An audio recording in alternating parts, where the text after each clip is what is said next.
بقول لك قول لي. الواد دخل على النت اللي خربت النت واللي نتتوه يا الله. وراح يفتح هدف لقي قال اكاديميه شرطه في اسكندريه وهو في اولى اعدادي وبالدين وراسه سيف عايز يلعب كوره ويروح الاكاديميه ويسيبني من المدرسه هنا ويروح الكليه يروح الاكاديميه بتاعت الشرطه. يعني هو يتعرف على الفيس على مين في اسكندريه؟ دخل على اكاديميه الشرطه. على ايه؟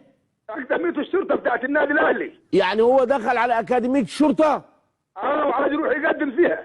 يقدم فيها وهو في اولى اعدادي؟ هو في اولى اعدادي عايز يسيب المدرسه. كيف يقدم وهو في اولى اعدادي؟ ما اعرفش. ايوه يدفع 2000 جنيه وياخدوه. مين قال كده؟ والله معلومه جديده خالص يا رجب علي.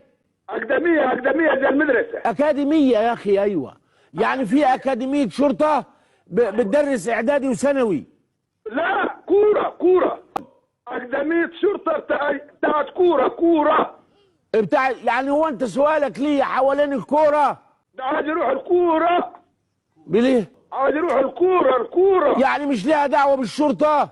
لا ده عايز يبقى زي مين انت عارف؟ عايز يبقى زي محمد صلاح. لا اضربوا على رجليه بس بالراحه مش تعوروا. يعني ما تسيبوش. لا ما تخليش يروح. لو خليه الشرطه خليه يروح. ما تخليش يروح. الله يبارك. لو شرطه وهيطلع ظابط ولا امين شرطه خليه يروح. بس الله يبارك لي فيك يا دكتور. شكر يا رجب، مع السلامه، شرفتني.